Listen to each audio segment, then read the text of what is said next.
viewers, we have a very exciting guest today, Lakshmi Bayi Nalapat. Unfortunately, technology is not allowing us to show her uniquely, like in a single frame. But we have a guest today. You heard her, you loved her talks. Last time she spoke to us about Hinduism 101. So, Lakshmi Bayi Nalapat ji, please welcome. You're very welcome here. So, namaskar. Namaskar. Thank you for having me again, Aditya. It's a pleasure to be with you. So she's humble, but she's a princess of Travancore, and she's sharing her. She comes from that lineage.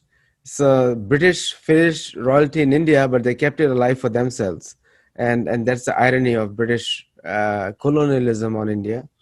But today we're going to talk about freeing ourselves from colonial mindset. Today we are talking about Okay. something which will help us to respect women like never before. Number one thing I must tell you that the Hinduism or the Vedic culture or Sanatana Dharma, you pick and choose what you call it even Donald Duck or whatever. But Sanatana Dharma principles are something which are eternal and way longer that any humanity has ever known.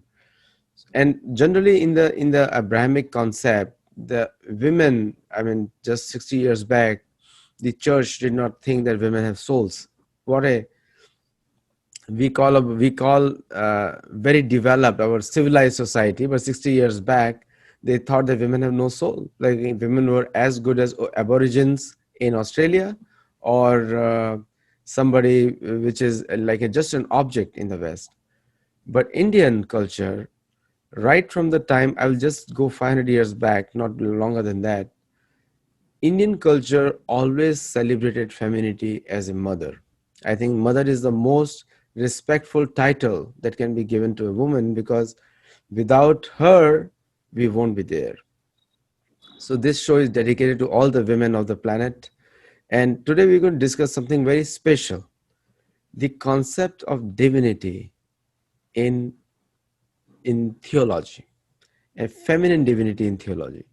And when the whole world is talking about women liberation, obviously from the church and other places, and is only my comments, but India has always celebrated God with his energy and the energetic. So with that, I would like to have ask Lakshmi Bai Nalapat ji some questions, and all of you will listen to that. And if you have any questions, go on the YouTube and ask over there. So welcome again, Thank you. Mrs. Lakshmi Bai Nalapat. I know you are a very accomplished spiritualist. And what is the role of mother in godhood? Okay, it's a very complicated question, Aditya. Let me start by saying what is the role of a mother. Okay, um, biologically, let's always go from bottom line upwards. Okay, because it's easier to clear stuff and then go rather than come back. Now, physically, for any creature to be born, forget human beings, any creature, animal, birds, you need a mother. Okay, so the mother, the easiest definition is she who gives birth. And when you give birth, you are ensuring the continuity of the species. There is no future without birth, and the mother is the one who gives birth. Therefore, physically, the mother is very important. The second job of a mother is to look after the kids. It's not enough that you give birth and then dump them somewhere and go. Okay. So when I don't have kids, okay, the reason why I don't have kids is that I am not prepared to be responsible to produce another human being on earth. So it's as simple as that. Okay. Now, if you give birth, you have seen it in the animal kingdom that more than 90% of the animal mothers take care of their offspring extremely well till they are able to stand on their own feet. Once the children are um, you know independent and able to take care of themselves, it's okay. But the second thing is the nurture. The third thing, which is probably this relates to The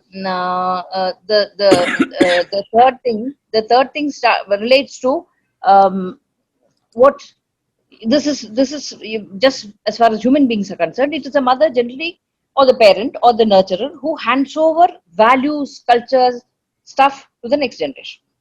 So in all three aspects, a mother is very, very important. So one of the things which is the Western society has always struggled is that the position of women in the social circles in the society, and that has been a always a cause of debate, and especially in the Abrahamic faiths. And people can understand what I mean by Abrahamic faiths, but the Hinduism or Sanatan Dharma has always celebrated it. It's a remarkable that when we say the names of God, like Lakshmi Narayan, or Correct. Parvati Shiv, or Parameshwari. Durga Shiv, we and Shiv Parvati, but there is always an association of femininity, and we also say Radha Krishna, very common. But in the society that we are in here in the Abrahamic society, there the womanhood is completely absent from divinity. It's no longer discussed, nowhere there, as if all men just dropped from the sky, and there is no femininity, no respect of femininity as a divinity is not there at all. What do you think is the reason for that? I really don't know the reason for that, but all I can say that any faith, I don't mean to criticize any faith. Any faith which damps down on a woman is it's headed towards somewhere not very nice.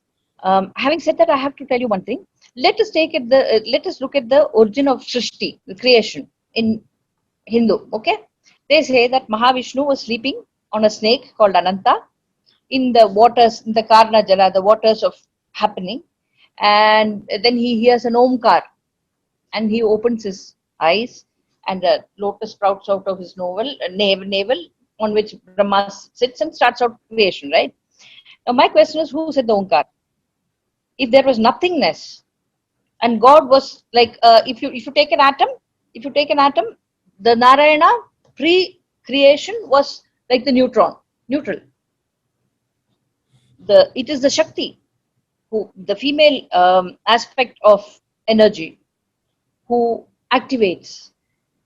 If you take Shiva and Shakti, you have a wonderful concept in India called Arthanari Ishwar, which was half of God who is woman, the other half who is male. It is Shiva and Parvati divided right down equally, and there is no conflict of who's greater. Shankaracharya says Shiva Shaktya Yukto, which means it is with the mingling of Shiva and Shakti that creation happens. It is not Shiva versus Shakti or Shakti versus Shiva. It is both of them coming together and functioning for the benefit of humankind. As long as that attitude is there, things are fine. But in any society, when it becomes a tug of war, if I may say, between men and women, and to prove who's superior, superior in what? A man cannot produce a baby. I mean, he can be, he can be a 10th Dan in black belt karate, but he cannot physically produce a baby. Sorry. A woman cannot produce a child by herself, however strong she is. So it should not be man versus woman. It should be man and woman. And Hinduism has created that balance. Lakshmi Narayana, like you said, Radha Krishna, you see, all our prayers are like that. Yeah, there is a very popular saying in Bhagavad Puran where Lakshmi herself is saying that she never leaves the chest of Vishnu, and and she never leaves the chest of Vishnu, and she never thinks like when she came out of the uh, s- uh, churning of the ocean. That's a very important history, I would say, not a story, from Bhagavad Puran, which is accepted by everyone. And she went around and searched for every single devta, ultimately put a garland on Vishnu. And Mm. she's so that's how important it is said. Now, you also hit a very important nail, that point there. You made a point that how female divinities have played very important role, and you took an example of Ardhanarishwar, which is referred to with half man and half woman. So when we also call in India, or in the Vedic culture, Ardhangani. Mm. Ardhangani means that Correct. an equal 50% partner for a man. Now this concept is in modern Abrahamic families, they try to follow it, but in Hinduism, this is the core essence of the philosophy. When the husband and wife or a couple lives, both of them equally share all the responsibilities. So, what do you have to say on that, please? Let's take the case of Rama in Uttara Ramacharit after he sends Sita to the forest and he has to do the Rajasuya. But to do the Rajasuya, to successfully even start the Rajasuya, he has to have a wife next to him. Rama is a god who is monogamous. He has sworn to Sita that he will not look at anybody else. Okay, no other woman would ever come to his into his life. So they make a Kanchana Sita or a statue of Sita in gold, and that statue is placed on the left. Okay, and that is how Rama is able to. It's even allowed to start his yagya, which or his sacrifice, which makes him the emperor of the realm. Rama, if you look at the flavor, there are nuances between every gods, right? Rama is seen more as a patriarchal god than Krishna, who so obviously who loves his women. Okay, whether it's his mother Yashoda, his biological mother Devaki, Radha, all his loves, and how much he does for his father's brother Kunti. His friendship with Arjuna has its roots in the fact that Arjuna is his father's sister's son. But even in a god like Rama, who is seen as more masculine, you see the value of the woman. I'll go a little 5,000 years back, and for the viewers who do not understand the Indian history, is more than many more thousands of years. And I'll go just to the Mahabharata period, when all the Pandavas and Kauravas were going for fight or preparing for fight. It was the women who trained their children. Draupadi trained her five sons from five fathers, from her husbands, and then they trained them to be just like their father, and they were all chivalrous like the father. So the warriors on the field were not bothered about or not concerned too much about the children, because they knew mothers uh, knew what they were doing and training them in making the best possible kings. Now that was the responsibility there, and we also see many other examples where Ganesh was trained by Parvati to be a very obedient son, very, very clearly given there. And this is just the role of the mother. And I'm going to touch upon the other role. So, mother as a teacher, mother as a guru, and mother as a caretaker. Like these are the three roles which we see in of important women in our society. And later on, the same, like Pandu's second wife, Madri, actually fought alongside Pandu, and even the Dashrath Maharaj's third wife, which is Kaikeyi, fought alongside Dashrath on the battlefield. So there is a multiple facets of divine femininity we see here, as a warrior, as a teacher, as a guru, and also as the head of the family. Because when the fathers have gone to the war, they are literally the head of the family, and society accepts them like that. So, what is your viewpoint on that? The leadership, role of leadership by women in the society, given these examples. Aditya, I come from Kerala, okay? And in Kerala we are matrilineal people. So Um, our family name is that of the mother. And the reason why it became so is what you just said. When the men went into battle, the whole system was managed by the women, and therefore the women became highly educated. They were able to manage estates, they were able to manage their children, they were able to teach, they were able to do so many things. In fact, they were able to hold together society very successfully without the immediate physical presence of the man. And the family name, mine, Bai, is that of my mother's. My husband's family name is that of his mother's.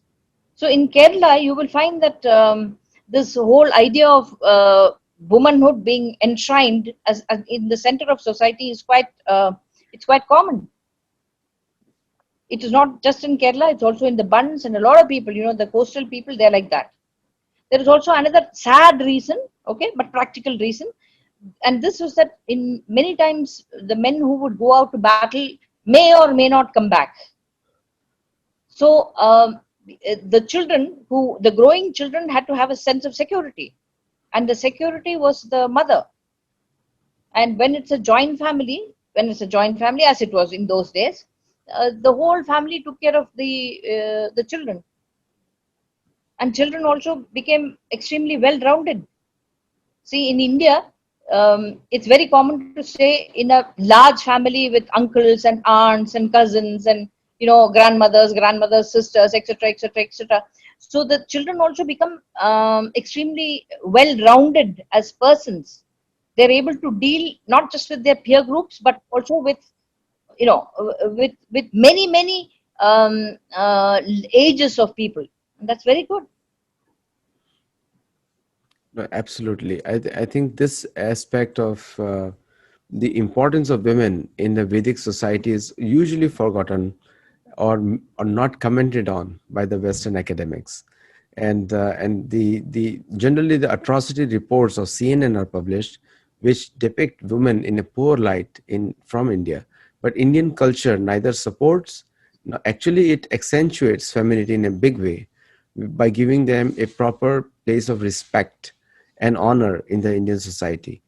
And the if you look at the last 2000 years of history of India, the majority of the cases of exploitation have come from invasion of India, cultural invasion as well as physical invasion of India.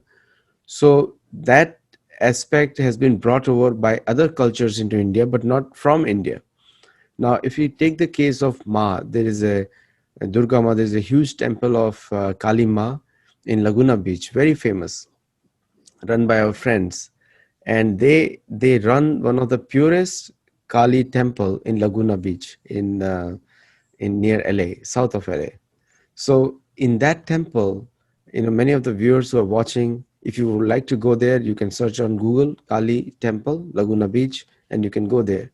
And very beautiful temple has been made. So there are 9 different forms of Mother Durga, which is discussed over there. And I believe that Lakshmi ji has a expertise in telling us more about that aspect of divinity also. So where is the origin of 9 forms of Durga come from?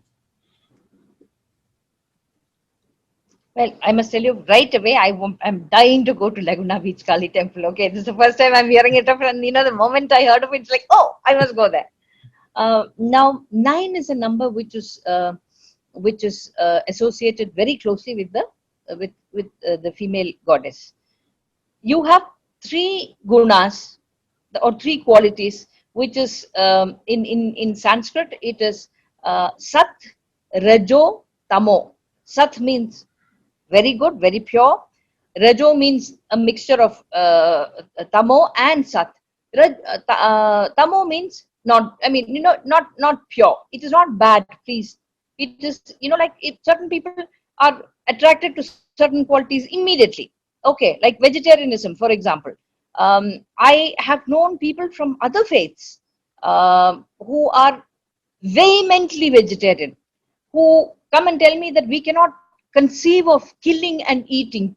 Taking one life to sustain another is anathema to them. So that is, they are basically Sattviks straight away. Their religion doesn't matter, their background doesn't matter, their attitude is Sattvic. One off, straight. Like that, also in timelines, there is the past, present, and the future. That is also three. Now, 9 is 3 into 3.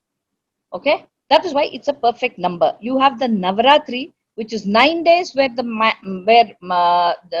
goddess battled the demons. So 9 is a very, very, very uh, important number. Here in India, we have temples called Navadurga temples. We have many Navadurga temples, but the famous ones are in Himachal Pradesh. In fact, Aditya, one of the nice ideas, seriously, would be for people from US who are interested. This is something which we can think about.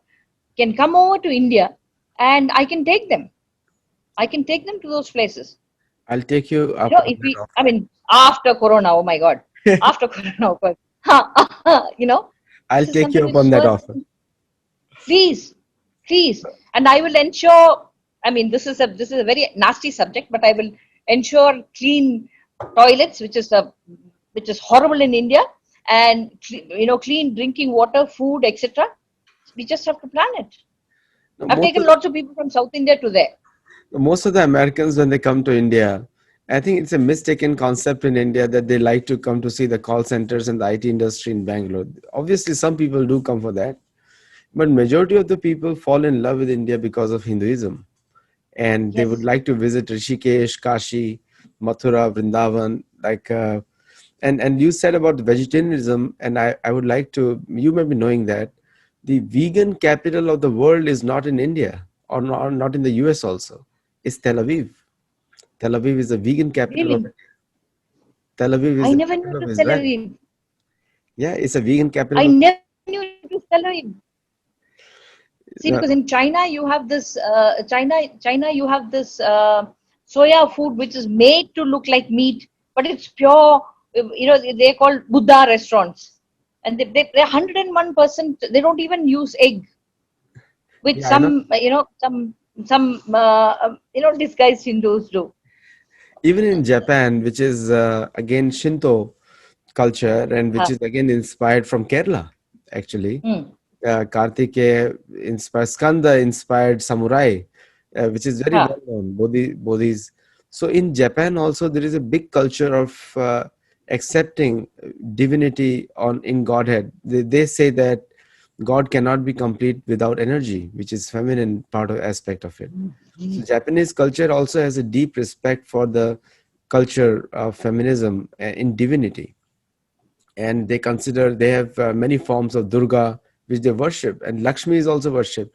In fact, in Yes. Lhasa there is a temple run by it's called in Chinese Buddhism in Lhasa, Hmm. which has also they also respect. They have a different name for Radha, but in Tibetan Buddhism they call it Avatikoleshwara, uh, and Ah, and which whose correct. the inspiration came from Radha and Krishna in Vrindavan. So there is a divinity, feminine aspect is respected in all Eastern cultures, whether it's a Buddhism or Hinduism or other faiths derived from that. So coming back to Tel Aviv is the vegan capital of the world, and you'll find best vegetarian restaurants, obviously not Indian but Mediterranean food in Tel Aviv, and which is a growing phenomenon. Earlier I used to think that California leads the world in terms of vegetarianism in the Yeah. Western world, because at least 30% of Californians claim to be vegetarian in some form or the other. And but the vegan capital of the world is Tel Aviv, with 45% or 30 to 45% people following veganism seriously. Now, I'm learning a lot of fascinating things from you, Aditya. Really, I would have never conceived of this. yes, Okay. Tel Aviv, my God. You know? yeah. I mean, you'll feel lot of tourists from Israel living in Rishikesh and living in yoga is all growing a lot also in Israel. Like coming back to the Western society and the Western academics point of view of feminism, I challenge many of the times where they only talk of God as an old man lifting the burden of the earth, and which is unlikely. How can an old man, logically doesn't fit into the brain, that how can an old man lift such a huge earth? When people become old and they become very weak, physically, not mentally, physically they become weak. Now in case of Vedic culture, God is always shown as a young Navnavayaman. Sanskrit word is used. He's a 16-year-old boy with a huge appetite, and he can do is always full of energy. So, what is your perception when you think of God as a old or a young, or female divinity as young? Or generally we show beautiful and with beautiful features and a lot of knowledge, because this power of speech is considered excellent in the case of women. They're said to be more articulate than men. So what is your viewpoint from the scriptures point of view? I am sure a lot of husbands will agree with that last line of yours, Aditya, that women are more articulate than men. Okay. Uh, uh, See, my personal view of divinity, okay, is definitely female. Uh, Let me put it this way. Let's say I go and hit my hand against a desk. The first thing which is going to come to my lips is which is like amma, which is like mother. I am not thinking of my biological mother. Please, when I say that, this is something which comes out. It's unconscious. That is one thing. Second thing is, you see, in Hinduism or in the femininity has got so many aspects of it. Okay, she's seen as Bala. Bala is a child. Okay, she's about 7. The goddess is 7 years old. She's wearing a skirt.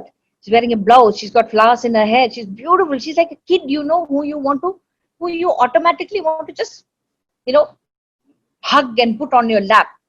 And from Bala, it goes on to Mother Durga, who's like your grandmother.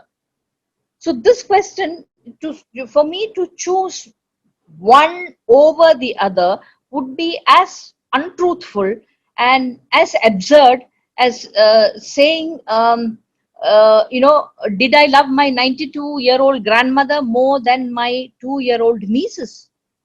I love both of them in different ways. And I truly love both of them, and I don't see any reason for a conflict. You see, they're different, and you have, like you have Kumari, you have Dhumavati, who's a very very dark goddess, and so many Bagalamukhi, the crane-headed goddess. You just said about word, right? Bagalamukhi is the one who is seen when she's angry. She plucks out the human tongue, which means no more speech. Actually, if you take the Bible also, it starts like that. At first, in the beginning, there was the Word, and Word was God, right? Vak, the Sanskrit word for word, is also, it's word. And the older generation always used to say only nice things, say only nice things, because they used to believe that there are these astral twins called Ashwini Devas who goes around the world saying tathastu tathastu, which means let it be thus, let it be thus. So if you say something bad, and at that very point, if Ashwini Devas say tathastu, it happens. Which is why all these cultured people, they keep on saying don't say bad things, don't they say don't say bad things. First they say don't think bad things, then they say don't say, and then they say don't do, because it's a natural progression. It is very, unless you are a total fake, and unfortunately there are lots of total fakes around. Unless you're a total fake, to think something and say maybe that, or keep quiet, and then do something which is completely opposite to what you're thinking. No, You see? such a good point you made, because people are using their tongues in a very and viewers, I'm not judging anyone, but people use their tongues because tongue has two purposes: to eat and to speak. And using tongues loosely is not good. And also using social media loosely is also not good, because social media is the extension of the tongue nowadays. It's a virtual tongue, right? It's a virtual tongue. People speak anything and want to get away with it, which is not a good thing. And I think you hit a very important point also. In Bhagavad Gita, also, Krishna says very clearly the words must be pleasing to the other person's ears, and it should be spoken in a very concise way. Krishna says in one of the shloka in Bhagavad Gita. Now, coming back to the other aspect of which is a big problem in the Western world. India has given a female prime minister. In Bangladesh has given a female prime minister, and India has given Rani Lakshmi Bayi. India has given a lot of women leaders in warfare. In US also we have some examples, but we have not yet seen, other than UK and some other European countries, US giving a female president. What is your prediction on that? When is that going to happen? Just giving a twist to the Let whole me. discussion. Yeah. Yeah, I know. I'm enjoying it. I'm actually enjoying it because you're making me think. Okay, you're really making me think. Let me put it this way. I mean, it is. I don't even have one vote in the US. Okay, having made that clear, let me put it this way. I think what US needs is a good president, irrespective of the sex. Okay. It now, if you're talking about women leaders, if you look at India, if you look at Sri Lanka, Pakistan, Benazir Bhutto, all of them. That I would say it is the fallout of the importance of the family. See, in this part of the world, family counts very much. Nobody takes you at face value. They don't say, okay, hi, I'm Aditya, and then they ask you, where do you come from?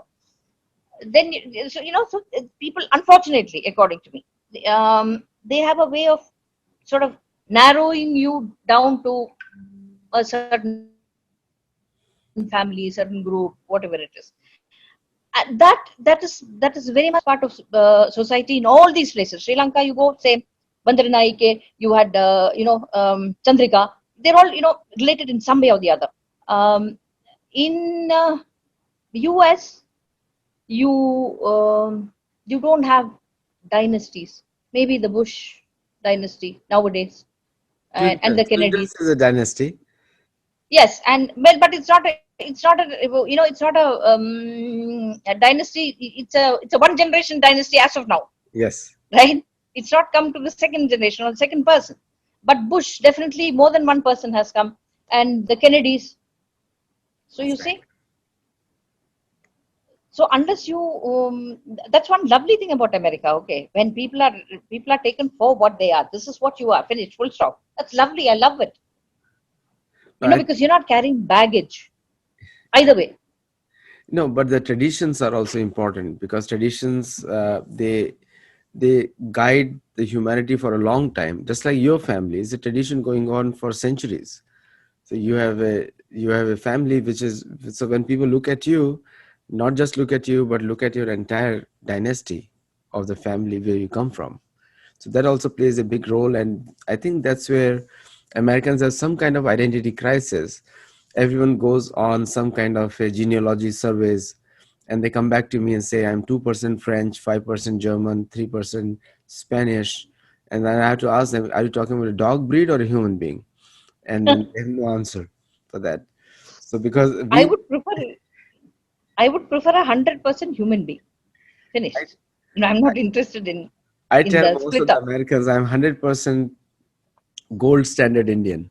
So I said I'm a gold standard 100% Hindu. Both my dynasties I can trace 20 generations in India. Now coming back to the point of divinity that you said, and I see a lot of example of leadership in arms actually from India.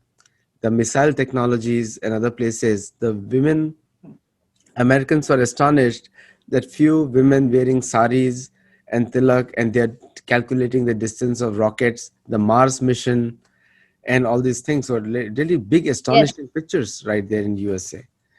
Because in somewhere in the USA, the mindset is that these things can be done only by men. But India showed another way over there, and the culture in the, and I don't want to name any culture anyway, but in Middle Eastern countries and other places, and people who are from there in the US, they were shocked because for them they view women as objects. But here we had women who are actually creating history for the world. The Indian Mars mission was cheaper than the Mars movie made in the Hollywood. And that was another remarkable story of leadership. So what do you have to say on that? How did that achieve? Well, I would say that that is the advantage of limited resources. When you have limited resources, you learn to make the best you can out of a out of a circumstance. I'm not saying that you're cutting the quality, but you sort of explore. Okay, now I can do this with, let's say, with $1,000. Okay, now let me see if I can do the same. Let me see if I can bring out the same effect with $800. And the probably the reason why the Indian, I'm zero on economics. Okay, I'm just saying as a stupid observer. Probably the reason why the Indian economy did not crash so badly in the last couple of, you know, problems. I mean, when the whole thing crashed is because Indians save, and because Indians save and we don't spend lavishly. Um, we got less exposed to the risk. Now, coming to women being, now I'm going to really, really, really put my foot in my mouth and tell you something. I am not a feminist. This is going to get my head cut off, I know, by a lot of people. It's okay, but I'm not going to lie. I believe that each person, whether man, male, the third gender, they should have their own choice. It cannot be a man being subservient to a woman. It cannot be a woman being subservient to a man. It cannot be one getting and keeping power over the other.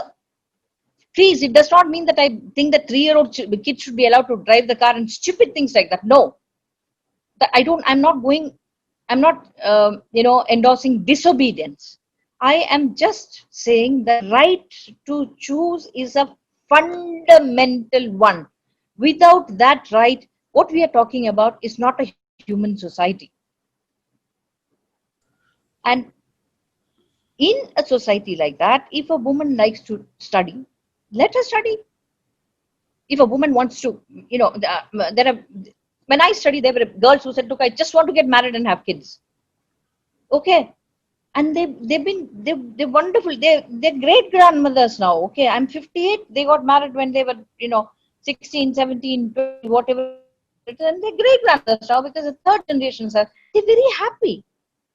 So to say that, to say that for somebody else, let me put it this way, for somebody else to say that for person A to be independent, to be respected, means following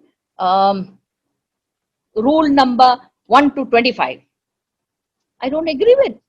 I don't agree with it at all, because then the whole thing is gone belly up. The moment somebody controls you from outside and says, it's almost like telling you, it's like my telling you, Aditya, you are happy. It's as atrocious as that. You made some really good points, and I think you made many men happy by saying that you're not just a feminist and you're a dharmic leader, which is you made many men and husbands At all a feminist. Okay, I'm not at all. No, but then I don't agree with men and husbands who sort of say that, see, a woman has said that, so now you better listen to me. I have said, don't listen to each other. Discuss, okay. I'm not let me point a word, a manist either, okay. No, but A maleist yeah, either.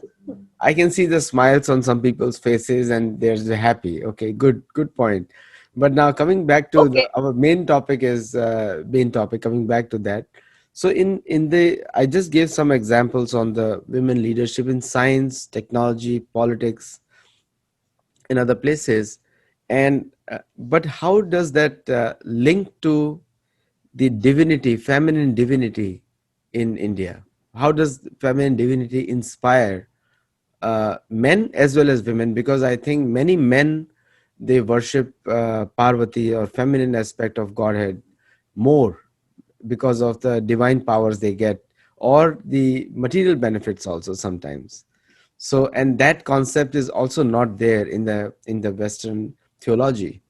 And so how do you explain that to people who do not know about that as well?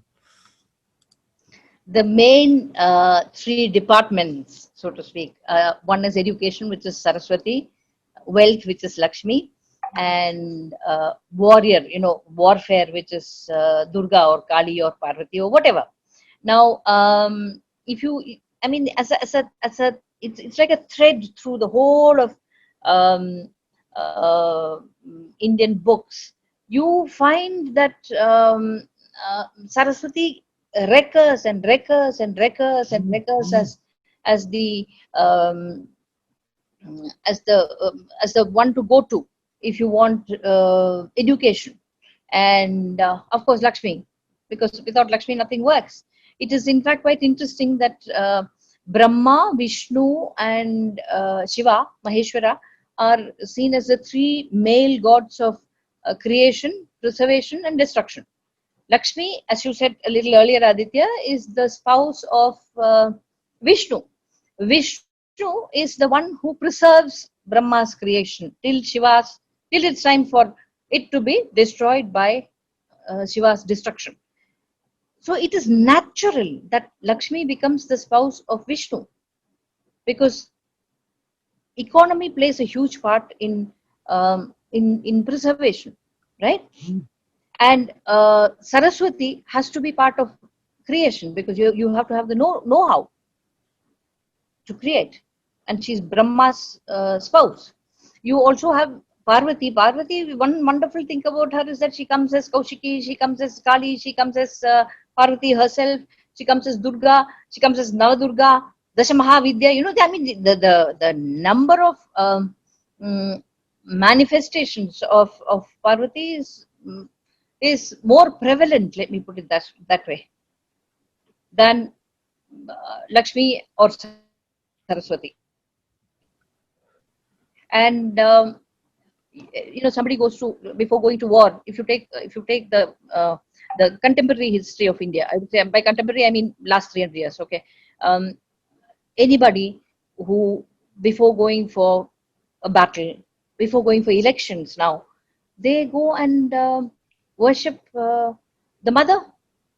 They do pujas to the mother.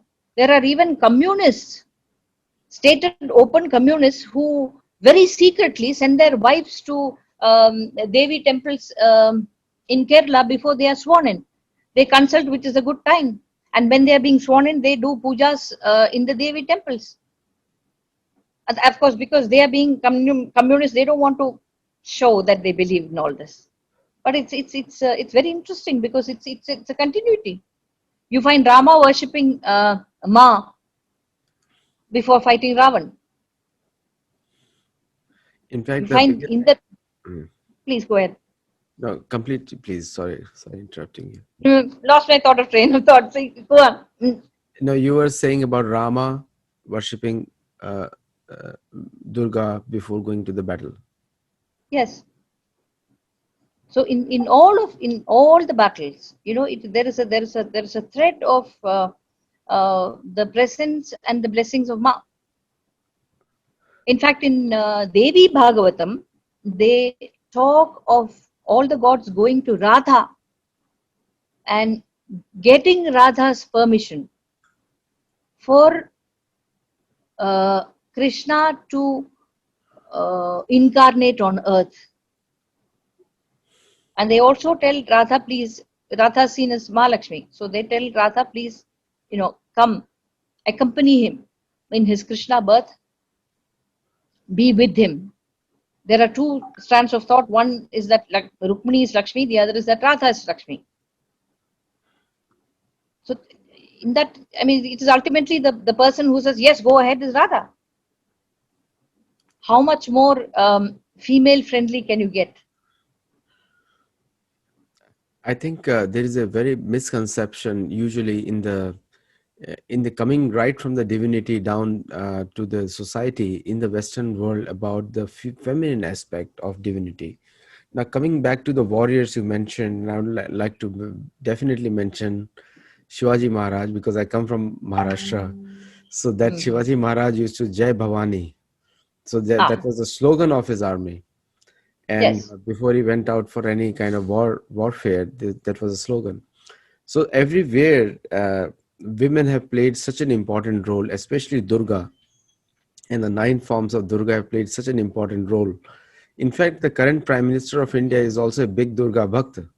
Am I clear on? Okay. Am I right on that? Yeah, I have heard. I'm not too strong on politics, so yeah. I think anybody who goes for elections is a secret Durga Bhakt, whether declared or not. So American politicians, if you are listening to this video, and I think one congresswoman is seeing the video live, so you should also know that politicians get special blessings from Durga. And one of these days, we'd like to call one major Bollywood actress who is accepted Hinduism on our show to speak us about her fascination. And actually, her fascination again comes from Durga because she thought that nowhere in the world the feminine goddesses are worshipped as they are done in India. Because in every major temple, we have Durga, Shiva, Lakshmi, Narayan, Radha, Krishna. Nowhere it is without a feminine aspect. So, Lakshmi ji, it was very nice to speak with you today. Learned a lot of things, and my viewers also are really happy to see this video. Would you like to say something to the viewers in the end? It's a live show right now. Okay, so all I would tell everybody on earth is, please, um, I believe that every human being has a masculine side and a feminine side inside oneself. It is There's nothing to be ashamed of if you are gentle, tender, kind, which are supposed to be the qualities of women. But believe me, women can also be fierce. They can be tough. They can be tougher than males. The question is, please be at peace with with yourself, because if you're not at peace with yourself, if everything is, if it's an either or situation, especially with divinity, then I would say that then the person who does that is leading a very poverty struck inner life. And if your inner life is cheap and sad, where are you going to build anything except what you have inside you? That's a great message, and the viewers do comment on this topic that we discussed today on YouTube channel. Do subscribe and click the bell icon for notifications. And thank you, Lakshmi Bayi Nalapat ji. Thank you for coming. And I would like to really thank Andy Nalapat ji for arranging you to speak with us. And so, very honored to have you. And we'll call you for another topic. We'll discuss it, and we'll again bring you for another topic on similar lines. And next time, I'd like to know more about Kerala, God's own Thank country. you so much. Thank you Thank you so all. much, viewers, and thank you so much, Aditya, for having me. It was lovely being with you. Namaste. Thank you. Namaste.